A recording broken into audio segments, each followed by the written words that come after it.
بسم اللہ الرحمن الرحیم۔ السلام علیکم ناظرین، دین دنیا چینل میں آپ کو خوش آمدید کہتے ہیں۔ ناظرین، آپ سب جانتے ہیں کہ مرتد ایسے شخص کو کہتے ہیں جو اسلام سے پھر جائے، یعنی کہ پہلے وہ مسلمان ہو اور پھر کافر ہو جائے، ایسے شخص کو مرتد کہا جاتا ہے۔ اور اگر مرتد کی سزا کا پوچھا جائے تو ہر کوئی کہے گا کہ ہر صورت میں سزائے موت ہے۔ لیکن اگر ہم آپ کو بتائیں کہ مرتد کی سزا خاص حالات میں ہی موت ہے اور کچھ حالات میں نہیں، تو آپ کو یقیناً جان کر حیرانی ہوگی۔ ہم علماء کرام کے بیانات اور حوالوں کی مدد سے یہ ثابت کریں گے۔ یہ سب جاننے کے لیے اس ویڈیو کو آخر تک ضرور دیکھیے گا، یہ بہت ہی دلچسپ اور معلوماتی ویڈیو ہے۔ ناظرین، راہل بھاٹیا نامی ایک شخص نے، جو کہ انجینئر تھا، ڈاکٹر ذاکر نائک سے کہا کہ قرآن پاک کہتا ہے کہ دین میں کوئی جبر نہیں، اور دوسری طرف جو مسلمان اسلام سے باہر جانا چاہے اس کے لیے سزا صرف اور صرف موت ہے۔ اگر ایسا ہے تو پھر یہ بھی جبر ہی ہے جو مسلمانوں کے ذہن پر سوار رہتا ہوگا کہ اگر میں نے مذہب چھوڑ دیا تو مجھے مار دیا جائے گا، اس لیے کوئی بھی اسلام کو نہیں چھوڑتا۔ My name is Rahul Bhatia.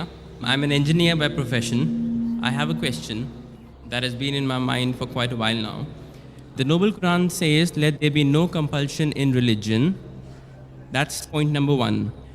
And point number two is that the punishment for a Muslim who wants to come out of Islam, God forbid, is death punishment.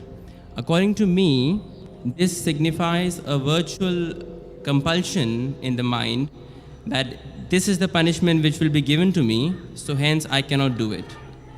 And this kind of, I just need some clarification. I'm sure there is a clarification on this point. Doctor Zakir Naik نے راہل کا سوال سنا اور فوری سمجھ گئے کہ اس کے سوال کا جو پہلا حصہ ہے وہ کس قرآنی آیت کا حوالہ ہے۔ انہوں نے وہاں بیٹھے لوگوں کو بتایا کہ بھائی نے جس آیت کا حوالہ دیا وہ سورہ بقرہ کی آیت نمبر 256 ہے، جس کا ترجمہ ہے کہ دین میں کوئی جبر نہیں، اور یہ دین کا حصہ ہے کہ آپ کسی کو تلوار کے زور پر یا پھر زور زبردستی سے کچھ کرنے پر مجبور نہیں کر سکتے۔ مگر وہیں مرتد کی سزا موت ہے تو قدرتی بات ہے کہ ہر ایک کے ذہن میں یہی بات آئے گی کہ شاید اسلام میں کوئی جبر ہے، جس کی وجہ سے سننے والا اس آیت میں تضاد سمجھے گا۔ بہت اچھا سوال ہے اور میں اس کا تفصیلی جواب دوں گا، اور مجھے امید ہے کہ آپ میرے جواب کے بعد مطمئن ہو جائیں گے۔ ڈاکٹر ذاکر نائک نے راہل کو ایک مثال سے سمجھاتے ہوئے بتایا کہ ہر ملک کے اپنے قانون ہوتے ہیں جن پر وہ ملک چلتا ہے، اور کسی بھی ملک میں سب سے بڑی سزا جو دی جاتی ہے وہ غداری کے الزام میں ہوتی ہے۔ مثال کے طور پر اگر کوئی شخص فوج میں کام کر رہا ہے اور ایسے دستاویزات کسی دشمن ملک کو لیک کر دیتا ہے جس میں ملکی راز ہے، ان کی فوجیں کہاں کہاں تعینات ہیں اور ان کے مستقبل کے پلان کیا ہیں وغیرہ وغیرہ،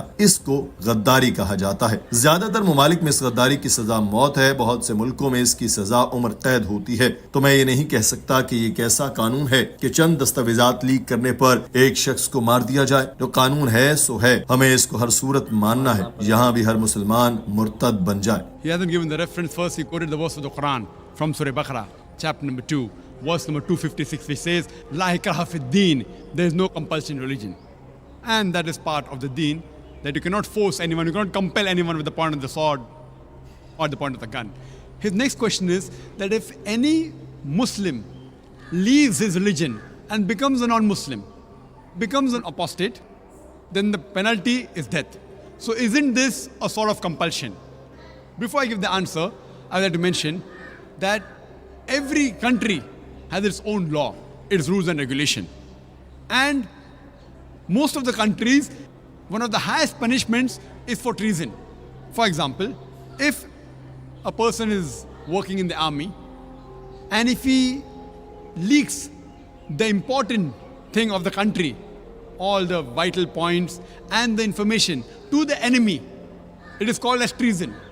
Most of the countries, if anyone does treason, sells the important blueprints and documents of the country to the enemy, many of the countries it is death penalty, many of the countries have life imprisonment.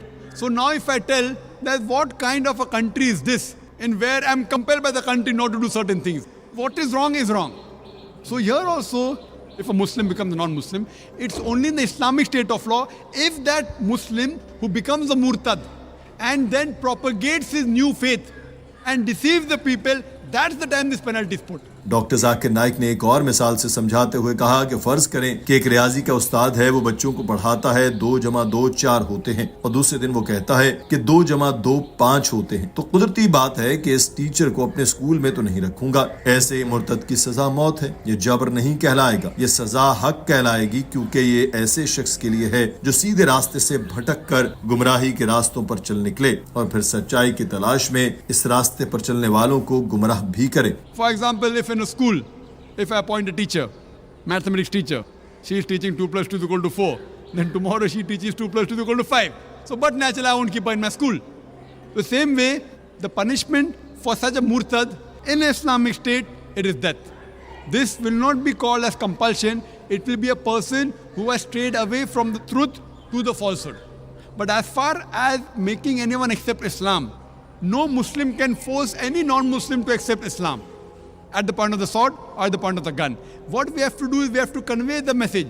If you like it, you accept it. If you don't like it, no problem. Doctor Zakir Naik نے راہل کو بتایا کہ جہاں تک اس چیز کا تعلق ہے کہ لوگوں کو اسلام کی طرف بلانا ہے اور ان کو دعوت دینی ہے، تو ایسے کام میں جبر سے کام نہیں لیا جاتا۔ تلوار کے زور پر کسی بھی انسان کو اسلام قبول کرنے پر مجبور کرنا حرام ہے۔ ہمیں لوگوں کو صرف دعوت دینی ہے، اگر کوئی قبول کرے تو ٹھیک، نہ کرے تو اس کی مرضی، ہمیں اپنا کام کرنا ہوتا ہے۔ باقی اللہ تعالیٰ جس کو توفیق دے وہ اسلام قبول کر لے، جس کو توفیق نہ ملے اس کا معاملہ اللہ تعالیٰ ہی دیکھے گا۔ قرآن پاک میں بھی ارشاد باری تعالیٰ ہے کہ بس آپ نصیحت کیجئے، بے شک آپ تو نصیحت کرنے والے ہیں۔ جو آپ بات کر رہے ہیں وہ اس صورت میں ہے کہ اسلامی ریاست ہو، اسلامی قوانین نافذ ہوں، تب موت کی سزا دی جا سکتی ہے۔ ناظرین، آج کی ویڈیو کے بارے میں آپ کی رائے کیا ہے؟ کمنٹ سیکشن میں ضرور آگاہ کیجئے۔